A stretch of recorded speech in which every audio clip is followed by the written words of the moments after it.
आपल्या सर्वांना माहिती आहे की 20 तारखेला 20 नोव्हेंबरला जी यादी 7 नोव्हेंबरला येणार होती, मग 14 नोव्हेंबरला येणार होती. त्यानंतर आता 20 नोव्हेंबरला जी यादी आली त्या दिवशी पण आपल्याला सगळ्यांना घोळ आठवत असेल. ती यादी डाउनलोड नव्हती होत, मशीन रिडेबल नव्हती. नंतर रात्रीपर्यंत सगळ्यांनी जेव्हा डाउनलोड केले तेव्हा मोठ्या संख्येत सगळीकडे गोंधळ उडाला. याद्या सापडत नव्हत्या. जे समरीमध्ये आले आहेत ते नाव शोधायचं कसं, बिल्डिंग शोधायची कशी, माझं स्वतःचं नाव शोधायचं कसं, हा एकंदर गोंधळ हा संपूर्ण ह्या मुंबई महानगरपालिकेच्या जी निवडणुकीची यादी आहे त्याच्यात होता. अर्थात त्याच्यानंतर आम्ही निवडणूक आयोगाची भेट घेतली. तिथे वाघमारे साहेब होते आणि इतर त्यांचे सहकारी होते आणि त्यांना हेच आम्ही विनंती केली होती. आम्ही जे पत्र दिलं होतं उद्धव साहेबांनी आणि राजसाहेबांनी ते त्यांच्यासमोर मांडलं आणि अजून काही दिवस मागून घेतले होते. पण प्रामुख्याने त्याच्यात जो घोळ होता त्याच्यावर कुठेही निवडणूक आयोगावर अवलंबून न राहता आम्ही स्वतः त्याच्यावर काम करत राहिलो. गेले 10-12 दिवस आम्ही शाखेत जातोय, वेगळ्या विधानसभेत जातोय आणि ह्याच्यावर ऑब्जेक्शन कसे घ्यायचे, काय ऑब्जेक्शन घ्यायचं, कुठचं फॉर्म भरायचा, ही सगळी जी किचकटपूर्ण प्रक्रिया आहे ती पार पडत आहोत. यानंतर देखील आम्ही अनेक शाखेमध्ये जात आहोत. पण ह्याच्यात काही गोष्टी ज्या ठळकपणे आम्हाला जाणवत आहेत त्या तुमच्याच समोर आणत आहे, लोकांसमोर आणत आहे, मीडियाच्या माध्यमातून. आणि ही निवडणूक यंत्रणा नेमकी चालली आहे कशी हे एक बघण्यासारखं तर झालेलं आहे. आत्ताचे जे सगळे मतदान चालू आहे आपल्याला तर माहिती आहे कोण मख्ख चेहरा घेऊन बॅग सोबत उतरतंय, त्याच्यात पैसे आहेत की नाही ह्याच्यावरनं सगळा गदारोळ चालू आहे. कोणी धमक्या देत आहे, कोणी रेट टाकतंय, हा सगळा तर गोंधळ वेगळाच. एक आमदार तर जाऊन दाखवतात की कोणी मतदान कोणाला करायचं. खरोखर निवडणूक आयोग म्हणून प्रकार आहे की आता सर्कस झाली त्याची, हे विचार करण्यासारखं आपल्या देशात आहे. पण आम्ही गेले 10-12 दिवसांमध्ये प्रत्येक वॉर्डमधले, म्हणजे मुंबईत जर आपण म्युनिसिपल वॉर्ड पाहिले तर 227 आहेत. सरासरी प्रत्येक वॉर्डमध्ये 3,000 ते 4,000 ऑब्जेक्शन आम्ही घेतलेले आहेत आणि अजूनही आम्ही घेत आहोत. 3,000 ते 4,000च झालेले आहेत कारण ही पूर्ण जी एक सिस्टम आहे ती किचकट आहे. म्हणजे त्या जे कोणाचा अर्ज भरायचा असतो तो संभाव्य दुबारमधून काढायला, ते संभाव्य दुबारमधून काढायला तुम्हाला त्याच्या घरी जायला लागतं, त्याचा फॉर्म भरून घ्यायला लागतो, एक दाखला, मग आधार कार्ड असेल किंवा ड्रायव्हिंग लायसन्सची कॉपी असेल, जे काय असेल त्याला अटॅच करून तुम्हाला सहाय्यक आयुक्तांकडे जायला लागतं, त्या व्यक्तीला घेऊन जायला लागतं. आणि ही सगळी प्रक्रिया झाल्यानंतर अशी एक उम्मीद आहे, कुठेतरी आम्हाला वाटतंय की निवडणूक आयोगाकडून हे जे 14 लाख दाखवलेले जे ह्यांचे संभाव्य दुबार म्हणून आहेत त्या लोकांना त्याच्यातून काढलं जाईल. बरं, हे 14 लाखांमधून जास्तीत जास्ती कोण आहेत तर जास्तीत जास्ती मराठी नावं आहेत, जास्तीत जास्ती आमच्या कार्यकर्त्यांचे नाव आहेत, राजकीय कार्यकर्त्यांचे नाव आहेत, राजकीय लोकप्रतिनिधींचे नाव आहेत. उदाहरण म्हणून घेतलं तर आमचे जे आमदार आहेत सुनील शिंदेजी, सुनील गोविंद शिंदे हे 7 की 8 वेळा आलेले नाव, 8 वेळा आलेले. बरं, ह्याच्या आधीही त्यांनी मतदान केलंय, त्याचे आमदार आहेत, ते मुंबई महानगरपालिकेतून नगरसेवकांनी निवडून दिलेले आमदार आहेत, पण त्यांचंच नाव मुंबई महानगरपालिकेच्या यादीमध्ये जे आता मतदार यादी आहे 7 वेळा आलेले. खोलावर गेलं तर प्रत्येक ते जे 7 वेगळे सुनील गोविंद शिंदे आहेत त्यांचे वय वेगळी आहेत, ॲड्रेस वेगळा आहे, फोटो वेगळा आहे, पण नाव कॉमन वाटतंय म्हणून 7 वेळा त्यांनी सांगितलं संभाव्य दुबार. पण ह्या संभाव्य दुबारांचं, जसं आता श्रद्धाताई जाधव आहेत, आमच्या महापौर राहिलेत, मुंबई महानगरपालिकेच्या मुंबईच्या महापौर राहिलेले आहेत, त्यांचं नाव 8 वेळा आलेत. इकडचे धारावीचे जे आमदार आहेत ज्योती गायकवाडताई, त्या देखील संभाव्य दुबारमध्ये आलेले आहेत. अनेक लोक असे आहेत ते संभाव्य दुबारमध्ये आलेत. अनिल देसाईजींचं पण नाव संभाव्य दुबारमध्ये आलेलं आहे. खासदार आहेत दक्षिण मध्य मुंबईचे. म्हणजे बरोबर मराठी नावं असतील, बरोबर विरोधी पक्षाच्या कार्यकर्त्यांची नावं असतील, लोकप्रतिनिधींची नावं असतील, ही संभाव्य दुबारमध्ये टाकलेली आहेत. आणि ह्याच्यातच आम्ही व्यस्त झालेलो आहे, कारण जे कोणी संभाव्य दुबार ह्या यादीत येतं, म्हणजे ॲस्ट्रिक्सच्या ते येतं, जर तसं नाव असेल तर तुम्हाला मतदानाच्या दिवशी निवडणूक आयोगाचे एक हमीपत्र भरायला लागणार आहे, परिशिष्ट 2, आणि ते भरल्यानंतरच तुम्ही मतदान करू शकाल. म्हणजेच काय तर ही सगळी नावं एक तर मतदानाला येऊच नाही किंवा मतदान ज्या वेगाने व्हायला पाहिजे ते होऊ नये. जे विरोधी पक्षाचे असतील किंवा जे मुंबई प्रेमी जे लोक असतील त्यांचं मतदान स्लो डाऊन व्हावं, ही कदाचित निवडणूक आयोगाची ह्या मागची विचारसरणी असू शकते. पण तुम्ही विचार करा, जर आम्हाला सरासरी प्रत्येक म्युनिसिपल वॉर्डमध्ये 3,000 ते 4,000 ऑब्जेक्शन्स भरून घ्यायला एवढे दिवस लागत असतील आणि पुढचे काही दिवस अजून आम्हाला, पुढचे 2 दिवस म्हणजे आज आणि उद्या अजून काही 3,000-4,000 ऑब्जेक्शन भरण्याचा प्रयत्न असेल आमचा, ही यंत्रणा कधी लागली आमची? पूर्ण पक्ष म्हणजे शिवसेना, महिला पुरुष दोन्ही, अंगीकृत संघटना, त्याच्यात स्थानिक लोकाधिकार समिती आहे, भारतीय कामगार सेना आहे, ग्राहक संरक्षण कक्ष आहे, युवा सेना आहे, युवती सेना आहे, टॉप टू बॉटम प्रत्येक आजी माजी पदाधिकारी जेव्हा काम करतायत तेव्हा आम्हाला एवढा कालावधी लागलेला आहे हे काम करून घेण्यासाठी. पण ह्याच विरुद्ध जे खरं निवडणूक आयोगाचं काम आहे, जे BLOचं काम आहे, तुम्ही हा विचार करा. आज तुम्ही मीडिया म्हणून कुठच्याही मतदारसंघात जा आणि विचारा किती याद्या आहेत तुमच्याकडे, किती BLO असायला पाहिजे आणि कोण BLO म्हणून नेमकं येतंय. BLO म्हणून गंमत अशी झालेली आहे, महानगरपालिकेची जी काही यंत्रणा निवडणुकीची आहे, BLO म्हणून कोण येतंय? तर ज्यांना लिहिता येत नाही, वाचता येत नाही असे लोक पाठवले जात आहेत BLO म्हणून. आणि हे लोक जाऊन चेक करतायत की तुम्ही मतदार आहेत की नाही. लिहिता वाचता न येणं हा काही गुन्हा नाहीये, बिलकुल नाहीये. परिस्थिती असेल म्हणून तसं ते पुढे तसं राहील असं. पण एवढ्या महत्वाच्या कामासाठी जिथे तुम्ही प्रत्येक मतदार हा खरा आहे की खोटा आहे हे ओळखू पाहतात, तुम्ही लार्ज हाऊसहोल्डमध्ये जे 10+ लोक खरोखर राहतात की वेगळी वेगळी आहेत हे तुम्ही ओळखण्याचा प्रयत्न करताय, तिथे तुम्ही असे लोक पाठवताय ज्यांना यादी वाचता येत नाही, काही लिहिता येत नाही. तर नेमकं ही निवडणूक प्रक्रिया जी चाललेली आहे, मी केंद्रीय निवडणूक आयोगाला पण विचारत आहे, राज्याच्या पण निवडणूक आयोगाला विचारत आहे आणि स्थानिक निवडणूक आयोग जी मुंबई महानगरपालिकेसाठी आता कार्यरत आहे ह्यांनाही विचारत आहे की नेमकं तुम्ही करता काय, पगार कशासाठी घेता, जे काही पगार येतात ते जनतेच्या पैशामधून येतात का, म्हणून आम्ही तुमच्या सस्पेन्शनची मागणी करू नये का, म्हणून आम्ही कोर्टात जाऊ नये तुमच्या सस्पेन्शनसाठी का, म्हणून तुमच्या विरुद्ध आंदोलन करू नये का, म्हणून तुमच्या घरावर येऊन विचारू नये की तुम्ही आमच्या देशाची वाट का लावतात. एका बाजूला आपण पाहतोय गोंधळ तर सरासरी मोठा घातलेलाच आहे, पण दुसऱ्या बाजूला तुम्ही थट्टा उडवताय, सर्कस करून ठेवलेली आहे की ज्यांना लिहिता येत नाही, वाचता येत नाही, यादीत काय लिहिलंय हे कळत नाहीये, अशा लोकांना तुम्ही या सगळ्यात महत्वाच्या पवित्र काम, आपल्या लोकशाहीच्या पवित्र कामासाठी तुम्ही पाठवताय. तसंच त्याच्याही पुढे जर तुम्ही जाऊन पाहिलं तर हा घोळ इथे थांबत नाही. पुढचा घोळ असा आहे, आणि हे परत तुम्ही सगळ्यांनी ऐकून घेणं गरजेचं आहे, पुढचा घोळ असा आहे की निवडणूक यंत्रणेत साधारणपणे 5,86,000 लोक, युनिक लोकांचे नावं दुबार तिबार 5 वेळा 6 वेळा आलेत म्हणून मुंबई महानगरपालिकेच्या यादीमध्ये 14 लाख वेळा दाखवले संभाव्य दुबार.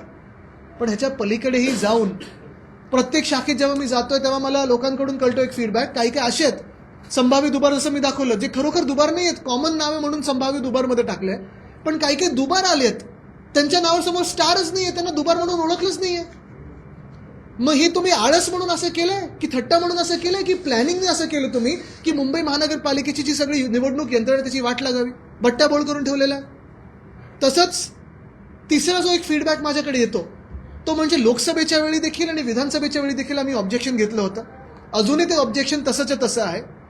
ज्या लोकांची जे मृत मतदार आहेत, मयत मतदार आहेत, जे डेड वोटर्स ज्यांना आपण बोलतो, बिचारे कधीच गेलेत, म्हणजे कोणी 90मध्ये गेलं, कोणी 2000 साली गेलं, कोणी गेल्या 5 वर्षांमध्ये गेलं, त्यांचं डेथ सर्टिफिकेट देऊनही निवडणूक आयोगाने त्याच्यावर कुठेही कारवाई काही केली नाहीये.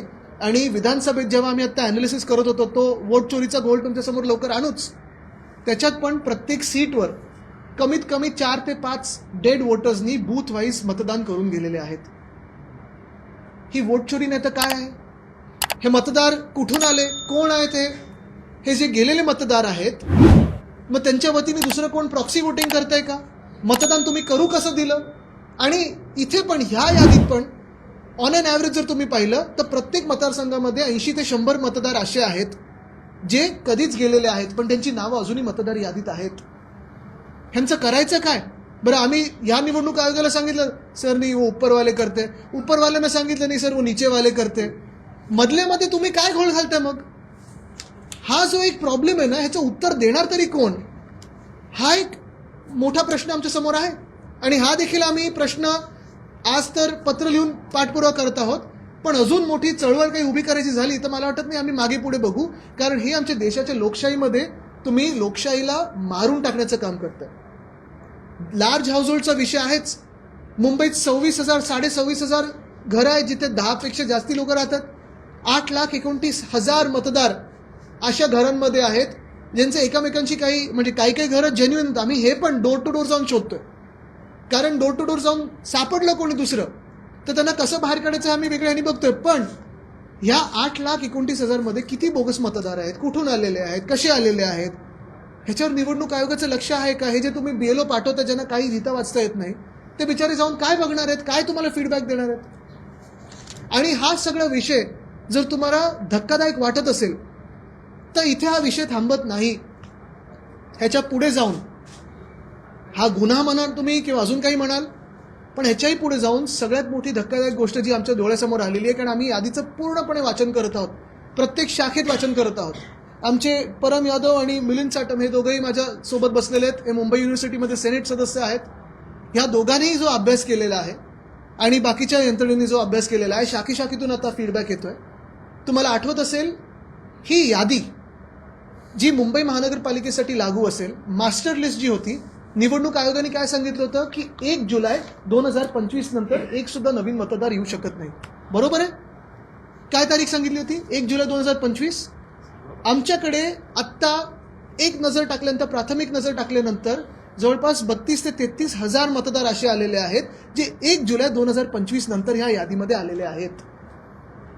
म्हणजे संभाव्य मतदारांचा गोंधळ. तुम्हाला संभाव्य दुबार मतदार जे आहेत, तुम्ही 14 लाख सांगताय, त्याच्याहूनही अधिक आहेत. जे तुम्ही ओळखलेले आहेत ते काही दुबार नाहीच आहेत, वेगळे वेगळे लोक आहेत. डेड वोटर्स आता पत्ता नाही पण मतदानाला येत आहेत. जे लार्ज हाऊस होल्ड आहेत त्याचा काही आम्हाला माहिती नाही. BLO असायला पाहिजेत ते नाही आहेत. मग निवडणूक नेमकी चालवते कशी हा प्रश्न विचारत असताना हा जरा जो गोंधळ आहे, तुम्ही जरा थोडं एक्सप्लेन करून सांगा, त्याला माहिती द्या. येईल तुमचा आवाज येईल. नमस्कार. आमच्याकडे असे बरेचसे, म्हणजे माझ्याकडे नाही म्हणता 1,500 असे वोटर्स आहेत, ज्यांचं मी तुम्हाला एक एक्झाम्पल म्हणून देतो. माझ्याकडे वॉर्ड नंबर 117 आहे. त्याचा प्रारूप यादीमध्ये नंबर आहे 48334. त्यांचं नाव आहे, नाव नका घेऊ, बाकीचं ठीक आहे. त्यांचं विधानसभेमध्ये जो झाली विधानसभा आपली, त्यात 156 नंबर विधानसभा, यादी क्रमांक 191, आणि त्याचा त्यावेळीचा वोटर नंबर होता 1245, जे BMCने आत्ताच्या प्रारूप यादीमध्ये डिक्लेअर केलं आहे. आता बघायला गेलं तर आम्ही जेव्हा वाचन केलं तेव्हा आपल्या यादीमध्ये जी 191 नंबरची यादी होती, त्या शेवटचा वोटर हा 1144 1144. जर 1144 विधानसभेत होता आणि हा 1245 नवीन नंबर आला आहे, तर आम्ही त्यात पुढेही गेलो तर आम्ही हे सर्च केलं की 1 जुलैपर्यंत त्या यादीमध्ये किती नवीन वोटर्स ॲड झालेत. तर आम्हाला ते लक्षात आलं की 52 वोटर्स ॲड झालेत. म्हणजे दॅट टोटल्स कम्स टू 1196. जर टोटल मागच्या विधानसभेपासून आत्तापर्यंत 1196 वोटर्स झाले आहेत, तर हा 1285 असा नंबर आला कुठून? जिथे साहेबांनी सांगितलं की इलेक्शन कमिशनने कुठली यादीच डिक्लेअर नाही केली, तर आणि हे BMCने डिक्लेअर केलंय 1245. तर हे नेमकं घोळ कुठला आहे? म्हणजे यादीपासून आपण 49 एक्स्ट्रा वोटर्स एका यादीत घुसवले गेलेत, हे क्लिअरली दिसून येते. बरोबर आहे. नमस्कार. खरं तर ही गोष्ट नक्कीच आहे की BMCने ज्या आता प्रारूप याद्या दिल्या आहेत त्या स्वच्छ आणि ट्रान्सपरंट असल्या पाहिजेत आणि आम्ही त्याच्यावर फक्त काम केलं पाहिजे. परंतु आज परिस्थिती अशी आहे की आम्हाला त्याच्यामध्येच काम करावं लागते त्या नीट करण्यासाठी. आज पहिला विषय जर आपण दुबारचा म्हणू तर दुबारमध्ये जे खरे दुबार आहे आणि त्याच्यावर स्टारच नाही झाले असे प्रत्येक वॉर्डमध्ये साधारणतः 600 ते 650 वोटर्स आहेत. आता साधारणतः मी नाव नाही घेत, पण उदाहरणार्थ आमच्या वॉर्डमध्ये 12 नंबर प्रभागामध्ये 178 यादी आहे. त्या 178 यादीमध्ये एकाच व्यक्तीचं नाव आहे, एज तेच आहे, पत्ता तोच आहे, फोटो तोच आहे आणि एकाच व्यक्तीचं 2 वेळा नाव आलंय. 704 अनुक्रमांक आहे, 1075 अनुक्रमांक आहे. तसंच त्याच यादीमध्ये पुन्हा एकदा सेम व्यक्तीचं नाव आलेलं आहे 616 आणि 750 या अनुक्रमांकावर. म्हणजे अशा पद्धतीने प्रत्येक यादीमध्ये आणि प्रत्येक वॉर्डमध्ये, आता फक्त मी 12 नंबरचं उदाहरण देईन तर 12 नंबरमध्ये 529 खरे दुबार आहेत. खरे दुबार ज्यांचं नाव सारखं आहे, फोटो सारखा आहे, ॲड्रेस सेम आहे, परंतु त्याच्यावर कुठल्याही प्रकारचे स्टार मार्क नाही आहे. परंतु याच्या बरोबर उलट संभाव्य दुबार म्हणून जे स्टार मार्क आहेत ते आमच्या त्या फक्त यादीपुरताच मर्यादित नाही, तर पूर्ण विधानसभेत नाही आहेत, पण त्यांना संभाव्य दुबार म्हणून ठेवलेलं आहे. आणि जसं साहेबांनी सांगितलं की त्यापैकी बरेचसे आमचे कार्यकर्ते आहेत. सर, कार्यकर्ते म्हणून एखादं नाव घेऊ शकतो. विजय पवार आमचे स्वतः उपशाखा प्रमुख आहेत, आज एवढी वर्ष मतदान करतायत, कुठेही त्यांचं विधानसभेत नाव नाहीये दुसरं, परंतु त्यांना संभाव्य दुबारमध्ये घेतलेलं आहे. तर अशा प्रकारचा हा काय जो काय घोळ आहे हा जाणून बुजून केलेला आहे का? कारण की आम्हाला एक्सपेक्टेड असतं की एक स्वच्छ आम्हाला यादी तुम्ही तयार करून द्या, त्या यादीवर आम्ही काम करू. पण हे न होता या ठिकाणी यादीवरच आम्हाला कामाला लावलं. म्हणजे कुठेतरी असं आहे का की आम्हाला नको त्या कामांमध्ये अडकवून ठेवायचं आहे? तर हा कुठेतरी जो घोळ आहे हा लवकरात लवकर BMCने याच्यावर कारवाई करावी. मुळात मुद्दा हा येतो की जर 1 जुलैला ही यादी संपत असेल तर मग हे घुसवलेले कोण आहेत मतदार, कुठून आलेले आहेत, कसे आलेले आहेत, कोणी घुसवलेले आहेत, आणि तुमच्या तरी यंत्रणेने जी आम्हाला यंत्रणा सांगत असते की आम्ही काही बदल करू शकत नाही, आम्हाला मास्टर लिस्ट आली तीच मिळाली, मग ही मास्टर लिस्टमध्ये घुसलेली नावं कुठून?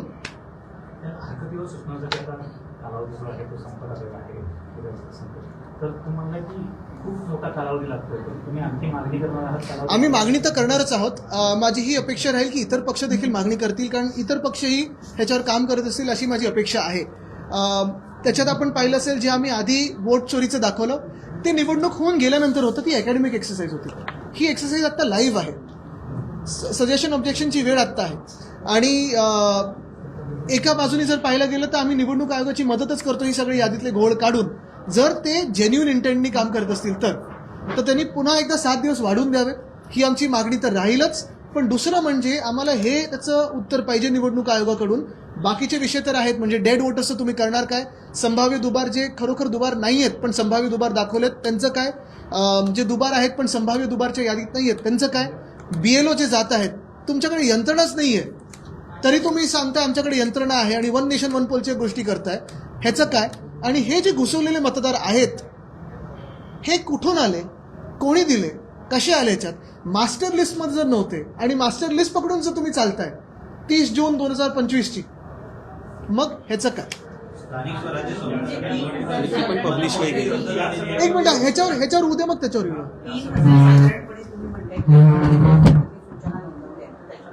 3,000 पर वॉर्ड, म्हणजे पर वॉर्ड.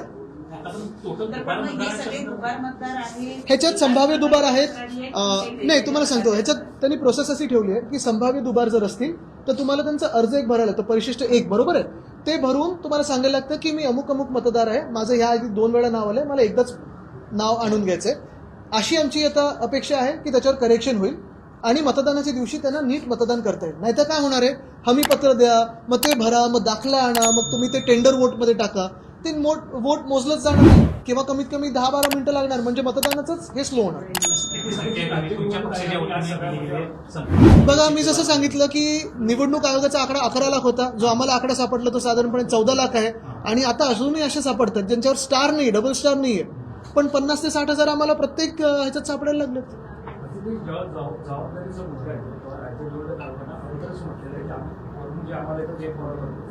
आता एवढे पत्रव्यवहार करून याला जबाबदार पण राहणार, कारण अगोदरच म्हटलेलं आहे की आम्ही फक्त फॉलो करतो. आम्ही सगळे ह्याचे बरोबर कागदपत्र गोळा करून ठेवलेले आहेत. प्रत्येक रिसिप्टचं स्टॅम्प असेल, सगळं काही असेल. वॉर्ड वाईज आमच्या सगळ्या शाखेनी, शाखा प्रमुखांनी ते स्वतःकडे ठेवलेलं आहे.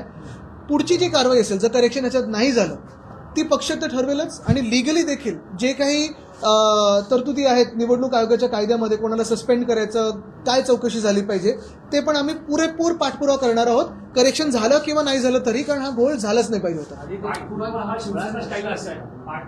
पहिलं आता बघू ना पुढचं काय करेक्शन करतात. 10 तारखेला पहिले 7 दिवस मिळतात का, आणि 10 तारखेला काय करेक्शन मिळतंय का? असं आहे की राज्याचे मुख्यमंत्री स्वतः या निवडणूक आयोगावर वैतागलेले दिसले आणि त्यांनी याचा संपूर्ण प्रकरणाचा एक कुठेतरी निषेध पण व्यक्त केला. ते म्हणाले की हा अमान्य आहे, कुठला कायदा वापरला आम्हाला माहित नाही. ते बोलतात मेरी बिल्ली मुझे म्याव, तसं झालं. ते मध्ये रवींद्र चव्हाण पण गेले होते अंबरनाथ महापालिकेत.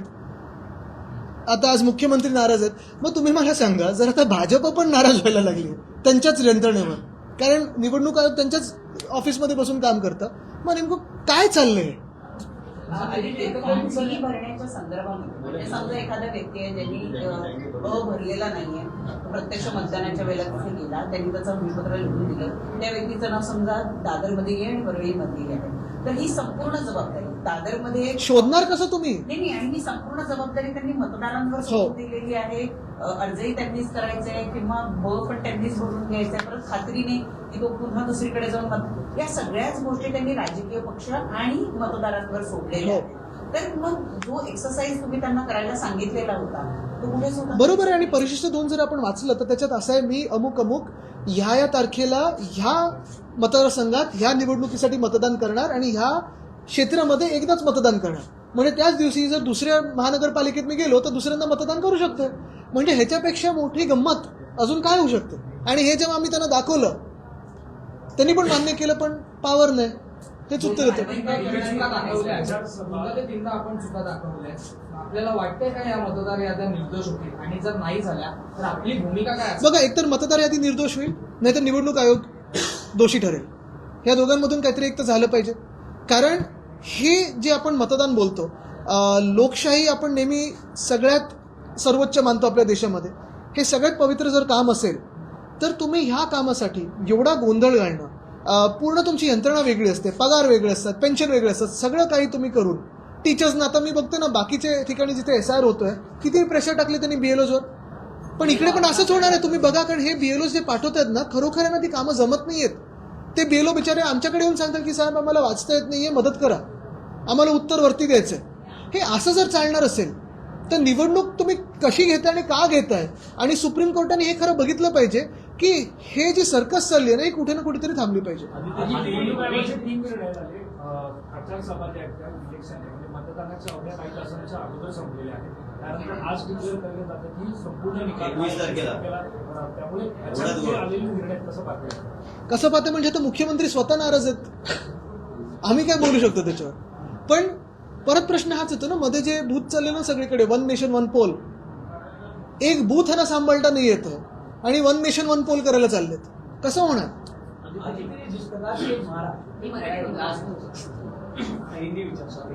आणि आता हे नॅशनलला आलेत ना, म्हणून बघा. पण मग या सगळ्या EVM मशीन्स ज्या आहेत त्या व्यवस्थित सुरक्षित ठेवणं, एवढा कालावधी, दीर्घ कालावधी, ही पण एक मोठा टास्क असणार आहे. दरम्यानच्या काळामध्ये EVM शोधणं असेल, टॅम्परिंग करणं असेल, काही जणांना हा पण प्रश्न असेल की वाटापासून थोडा करायला लागेल, ज्या बॅगा घेऊनच फिरतायत ते.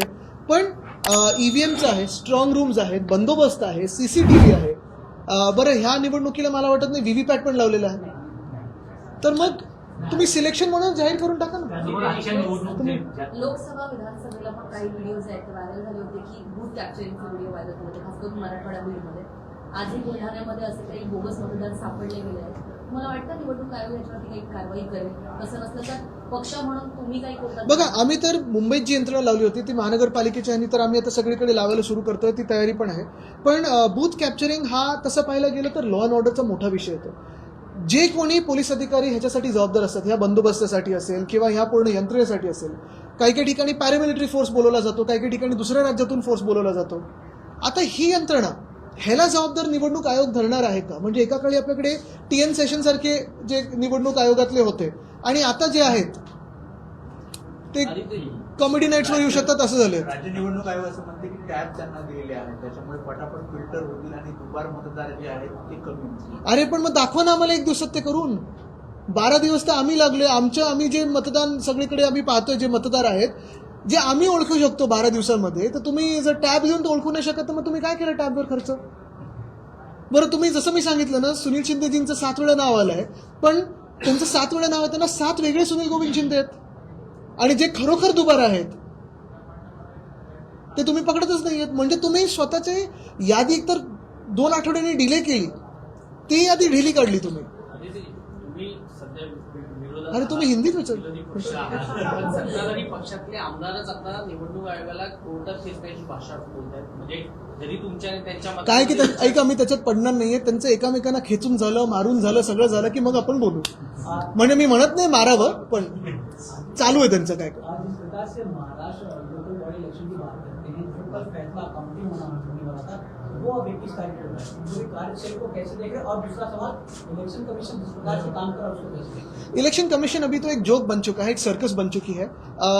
अभी के जो चुनाव शुरू है, आप देखें तो हाल ही में आज ही उनका निर्णय आया कि सारी काउंटिंग अभी 21 तारीख को होगी. ये प्रोसेस में होते हुए ऐसे हो सकता है क्या? ये भी बात है. लेकिन दूसरी बात ये भी है कि जिस शहरों में चुनाव ही 20 तारीख को होने वाले हैं, तो अगर आज किसी शहर में काउंटिंग होगी तो क्या उसमें इम्पैक्ट हो सकता है, ये भी सोचना उतना ही जरूरी है. तो इसलिए मैं पूरा दोष उनको नहीं दूंगा. लेकिन ये चुनाव जो आगे कर दिए, पोस्टपोन कर दिए, 20 तारीख को जो वोटिंग है, वो किस वजह से हुए? क्या इसमें इनके पूरी प्रक्रिया में खामियां नहीं है? क्या कोई इसमें तकलीफें नहीं है जो कोर्ट ने देखी? कोर्ट को अगर इसमें आना जरूरी पड़ रहा है तो फिर चुनाव आयोग क्या कर रहा है? और यही बात मैं मुंबई की कहना चाहता हूं, क्योंकि मुंबई में जो 7 नवंबर को लिस्ट आने वाली थी वो 14 को आने वाली थी, फिर 20 तारीख को आने वाली थी. 20 को शाम को जब लिस्ट आई हमने काम तुरंत ही शुरू कर दिया था और हर एक लिस्ट में अगर आप देखें तो संभाव्य दोबार यानी पॉसिबली डबल ऐसे काफी सारे नाम पहले ही दिन दिख गए थे। बहुत सारे ऐसे भी बूथ हैं या बिल्डिंगें हैं या इमारतें हैं जो एक वार्ड से लेके दूसरे वार्ड में डाल दिए हैं। बहुत सारे ऐसे वोटर हैं जो बरसों से डेड वोटर्स हैं, उनके डेथ सर्टिफिकेट अटैच करके हमने दस्तावेज सारे दिए हैं उनके दफ्तरों में जो चुनाव के दफ्तर है, लेकिन शायद सिर्फ भाजपा के कार्यालय से जो आता है वही देखते हैं, चुनाव के दफ्तर में आमतौर पे जो आता है वो देखते नहीं है, लेकिन उस पर भी कोई निर्णय नहीं है। ये सारी बातें एक तरफ और दूसरी तरफ एक सबसे बड़ा गुनाह जो हमारे सामने आया, नजरों में आया, वो ये है कि हमें कहा गया था और आज भी कहते हैं चुनाव आयोग के लोग कि जो बीएमसी के लिए ये सारे जो महानगर पालिका के जो चुनाव 29 महानगर पालिका के जो चुनाव है, जो मास्टर लिस्ट है वो 30 जून 2025 तक ही है, यानी 1 जुलाई 2025 से कोई भी नया वोटर उसमें एनरोल नहीं हो सकता। लेकिन मुंबई में एक नज़र उस पर अगर आप डालें तो हमें हमारी नज़रों में लगभग 30 हजार लोग ऐसे हैं जो उस लिस्ट में आए हैं जो 1 जुलाई के पहले नहीं थे। तो ये नए वोटर्स कहाँ से आए? ये नए वोटर्स किसने डाले हैं? शायद हमारे हो, किसी के भी हो, लेकिन फ्री एंड फेयर इलेक्शंस अगर चाहिए तो इसका जवाब भी आना जरूरी है कि ये नए वोटर्स कहाँ से आए। डबल नेम को लेके आपने कहा कि कार्यकर्ता और जो आपके लीडर्स हैं उनको टारगेट किया जा रहा है, क्या लगता है इसके लिए आप सरकार को जिम्मेदार मानते हैं? बीजेपी अभी बीजेपी सरकार हो या इलेक्शन कमीशन में एक ही बात है, कोई अंतर है तो नहीं। तो इसमें अगर आप देखें तो सारे के सारे नाम जो संभाव्य दोबार में आए हैं वो आमतौर पे मुंबई में जो मराठी नाम है, जो कॉमन नेम्स होते हैं वो है, हमारे कार्यकर्ता है उनके काफी सारे नाम आए हैं, और जो ऐसे भी नाम है जो एस्ट्रिक्स नहीं उनके सामने संभाव्य दोबार करके नहीं दिखा है, लेकिन 2 बार 3 बार 5 बार एक ही लिस्ट में आए हैं। तो अगर हमें दिख सकते हैं तो क्या उनको नहीं दिख सकते?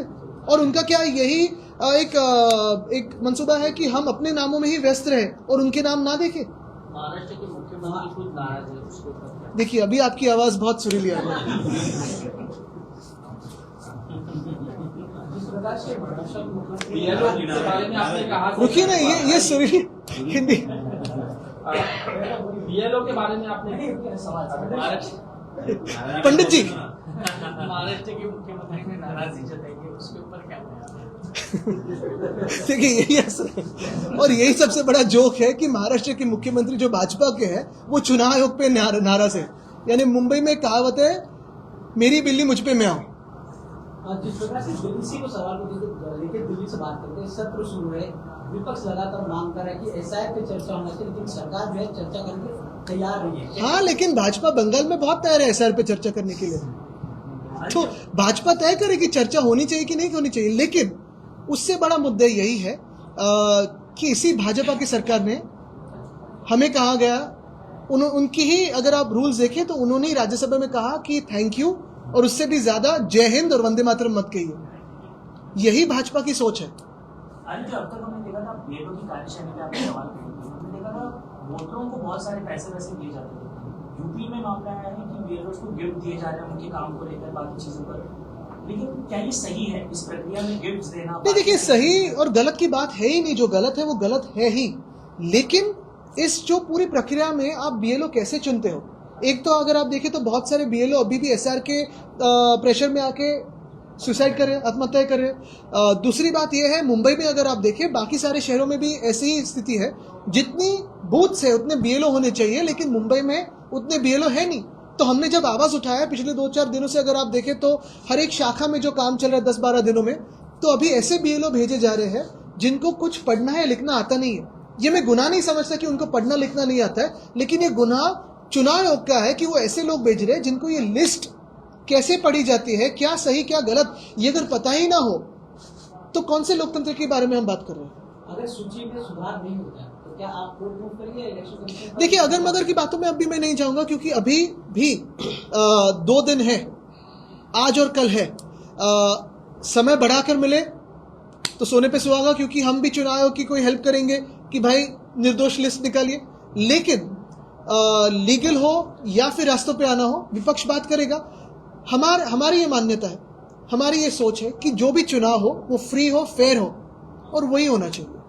एक लेवल जो है मुंबई का बढ़ रहा है, पोल्यूशन बढ़ रहा है, क्या कहना चाहेंगे किस तरह से पूरी दुबई में दिल्ली और मुंबई की दोनों की बात है। दिल्ली की बात हो, मुंबई की बात हो, पोल्यूशन AQI खराब होते जा रहा है, दिन ब दिन खराब होते जा रहा है। जो भी उस पर अगर आप देखें तो ग्रैब 3, ग्रैब 4 ये सारी बातें तो हो रही है हवा में, लेकिन हवा तो दूषित हो रही जा रही है। और एक तरफ संजय गांधी नेशनल पार्क हो, उसको काटने की बात हो रही है। वहाँ किसी के बंगले हैं, बहुत सारे मंत्रियों के बंगले हैं, उनको रेगुलराइज करने के लिए संजय गांधी नेशनल पार्क की जो पूरी प्लान बन रही है, वैसे ही नासिक में तपोवन जो तपश्चर्या का वन है वो काट के साधु ग्राम बना के दिखाने वाले हैं, और फिर बाद में जो उनके प्यारे कॉन्ट्रैक्टर्स है उनके हाथों में देने वाले हैं। तो एक तरफ वोटों को काट रहे, दूसरी तरफ पेड़ों को काट रहे, क्या रहने वाला है? आदित्य, मालवन में एक हेलीकॉप्टर से बैग की घटना हुई है, बहुत वायरल हो रहा है। उस बैग में क्या क्या था, और जो सूरत गुवाहाटी जा रहे थे वही चीज उसमें थी, देखिए क्या था। लेकिन ये मैं नहीं, भाजपा के लोग भी कह रहे हैं, ठीक है। एक शेवटचा मराठीत राहिला, मुंबईमध्ये प्रदूषण वाढतंय आणि परवाच्या दिवशी जेव्हा प्रेस कॉन्फरन्स सुरू होते तुम्ही हसला ते याच्यावर की मुंबईतले रस्ते धुतले जात आहेत हो. किंवा फवारणी केली जाते पाण्याची, हे उपाय वाटतायत मुंबईतल्या प्रदूषणावर? आता उपाय म्हणजे तुम्ही बघा, एका बाजूला सगळीकडे झाडं गेल्या 3 वर्षात जेवढी कापली गेली आहेत, मग ते महानगरपालिकेच्या आयुक्तांच्या हाती असो किंवा मग बिल्डरांसाठी असो किंवा कॉन्ट्रॅक्टरसाठी असो, चेंबूरमध्ये ते प्रियदर्शनी जंक्शन आहे, तिथे चांगली 11 की 12 पाम ट्रीज होते. तिकडच्या स्थानिक आमदारांनी, म्हणजे कुर्लेचे स्थानिक आमदार आत्ताचे गद्दार आहेत, त्यांनी मस्त ब्युटिफिकेशनचा बोर्ड लावला आहे आणि काय केलं तर झाडे अर्धवट कापली आहेत आणि ते जे बार्क्स आहेत त्यांना पेंटिंग केलं ब्युटिफिकेशन म्हणून. आता अशी अक्कल असणारी लोक जर सरकार चालवत असतील तर काय करायचं याचं? त्यांचा मोठा पोस्टर तिथे, आधीचे जे गद्दार मुख्यमंत्री आहेत, तिकडचे आमदार आहेत, ह्या सगळ्या लोकांचं जर असे विचारसरणी असेल. तसंच पाहायला गेलं तर येऊरमध्ये ज्या मंत्र्यांचे बंगले आहेत, ज्या आमदारांचे बंगले आहेत, ते रेग्युलराइज करण्यासाठी संजय गांधी नॅशनल पार्कचा आता वेगळा प्लॅन बनतोय का, तर मग तिकडे झाडं कापू शकता, तिथे तुमचे स्वतःचे बंगले रेग्युलराइज करू शकता. तसंच नाशिकमध्ये तपोवन. आणि हे सगळं झाल्यानंतर डीप क्लिनिंग, पाणी पण कमी पडतं, ते पण मग उधळपट्टी सुरू, पैशाची उधळपट्टी, झाडं कापायची, जंगलं कापायची आणि मग फवारणी, स्प्रेइंग हे सगळं सुरू होतं. त्यापेक्षा आत्ता जी वेळ आहे ती हीच आहे, बिल्डर आणि कॉन्ट्रॅक्टरची कामं तात्पुरता थोड्या वेळासाठी थांबवा आणि हवा जी आहे ती थोड़ी बसू दे, प्रदूषण कमी हो दे. आपने इंडिया पाकिस्तान मैच के लिए जो ट्वीट किया था, अब ये तय हो चुका है कि 15 फरवरी को इंडिया पाकिस्तान के साथ खेलेगी. हालांकि ऑपरेशन सिंधु का जिक्र हो रहा था, कैसे देखते हैं पाकिस्तान मैच? देखिए, कभी कहते हैं सिंध अपने देश में आएगा, 15 साल से कह रहे हैं कि LOC अपने देश में आएगा, जब युद्ध होता है तो सीजफायर होता है, और बाद में इंडिया पाक मैच शाहिद अफरीदी के साथ में बैठ के यही लोग देखते हैं, इनके ही बच्चे देखते हैं. और आज भी अगर देखें तो वो जो ग्रुपिंग है, भारत और पाकिस्तान को एक ही ग्रुप में डाला है, बराबर संडे को ही इनके गेम्स होंगे. ठीक है. गरजा हिंदुस्तान चॅनलला सबस्क्राईब करा आणि ताज्या घडामोडी जाणून घेण्यासाठी बेल आयकॉनवर प्रेस करा.